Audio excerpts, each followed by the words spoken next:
Okay, so using this simple two-bone armature, what we're going to work on now is just attaching a bone to a mesh, so that when you animate the mesh, when you animate the bones, it'll actually deform the mesh. If we look at this, to put this in perspective, if we look at this through the camera view there, if I was to render now, bones are invisible. Okay, so there's no point just animating bones because we're not going to see them. We need to make sure that they're attached to some form of a mesh, whether it's a character or any object you can think of that might require a bit of movement. And so let's just start by simply putting in, let's go Shift A and let's add a simple cylinder. Okay, let's move that to there, like that, about there. Tab into edit mode. And if I just box select and move that up like that so it's about the same size, okay, and tab back into object mode and wireframe. Now, we've got a problem straight away.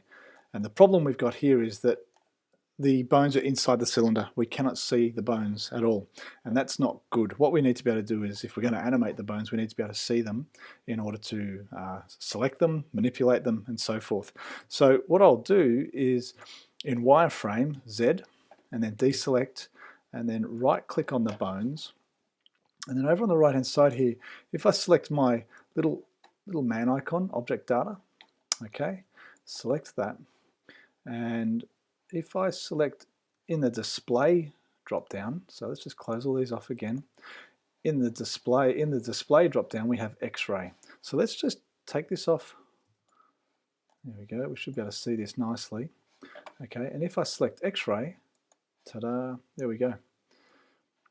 And that means that whichever way I orbit around the object, the bones are always visible. So that's great, that's important for us to be able to make this work. Now, let's have a look at simply joining these, and what it's called is called parenting. What we're going to do is we're going to make the bones a parent to the cylinder as a child. And that means that whenever I do something, if I move the bones around, the child object will follow it. And in this circumstance, what we want to do is make it an armature parent-child relationship. So to make this work, or in fact, just to simply show you how this can work in simple terms, if I just click and go Shift A, let's make a cube, and Shift A and let's make a cone.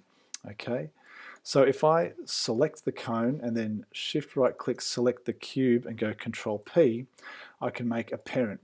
Okay, and we see this dotted line, and this dotted line shows that there's a relationship between the two. Now, it doesn't identify the direction of the relationship, and that's something that we need to be aware of in our planning. But what that means now is if I select the cone and move it, I can move the cone around wherever I want. If I select the cube, the cone goes wherever the cube goes. The cube has become the parent and the cone is the child. So this is an important fundamental principle of parent-child relationships. When we're establishing a parent-child relationship, we always select the child first, the parent second. So let's just delete those and get them out of our scene and go back to our skeleton. So we select our cylinder, we select our bones and Control P. Now, the difference is now we don't have just an object option. We've got a whole range of different options because we're dealing with bones, and Blender's aware of that. Now, we can spend a lot of time talking about the various different ways of mapping bone weights and parenting bones and the mesh together. And we just don't have the time to do it in this program. But if we select automatic weights, okay, and what that means is that Blender's going to distribute the influence of the bone over the mesh of the cylinder, and we'll see that in effect in just a moment. So let's go with automatic weights.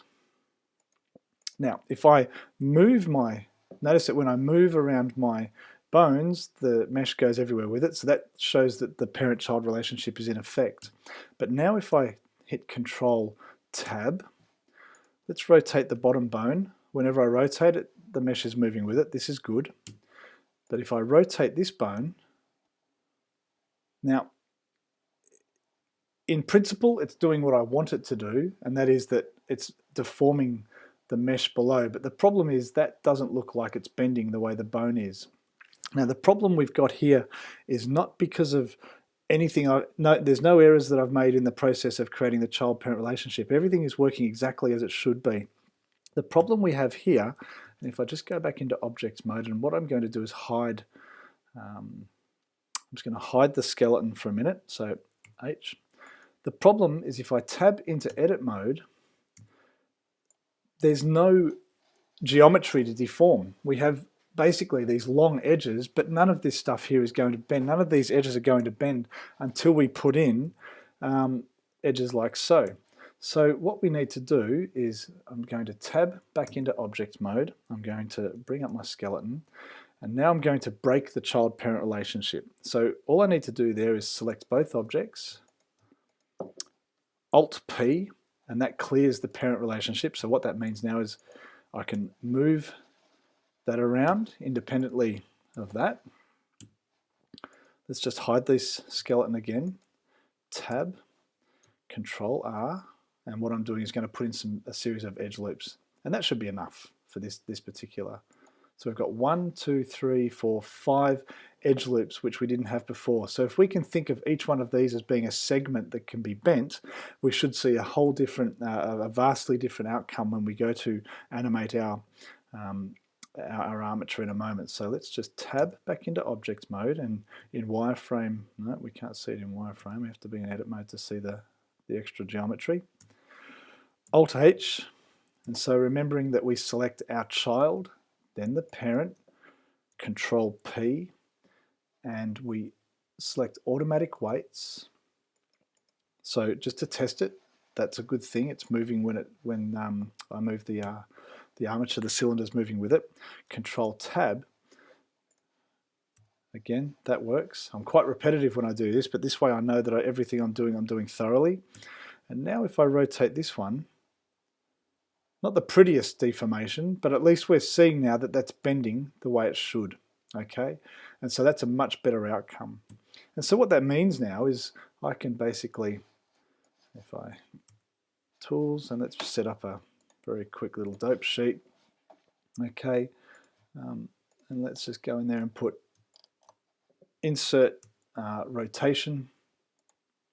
Okay, now I haven't named my bones, but let's just put in some rotation keys, and let's make our animation 50 frames long again. 50 frames long, okay.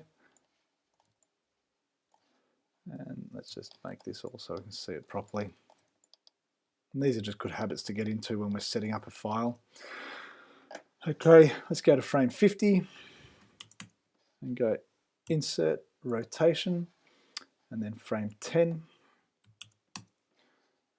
And if I turn on automatic keys, I can go rotate, rotate.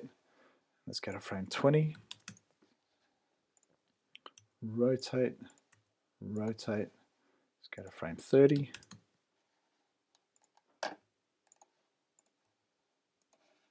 And frame 40.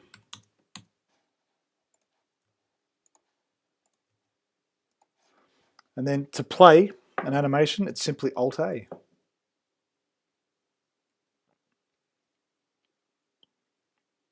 And there's our little animation. And so what we can do now is if I tab into object mode, and if I hide, all right, and now Alt-A, and there's our little animation. So not pretty at all, but it certainly is working, and that's how we simply attach our mesh to a skeleton. So the next tutorial we're going to look at is actually building a complex rig for a biped character, and we'll be working on that in two separate parts. The first part will be building the initial rig and binding that to the mesh, and then the second part will be organizing what's called inverse kinematics, and obviously I'll explain that in more detail as we're working through the process. So take the time to experiment with what we've just learnt, take the time to become familiar with those simple functions so that when we're doing something a bit more complex, those simple functions become second nature. I look forward to seeing your work.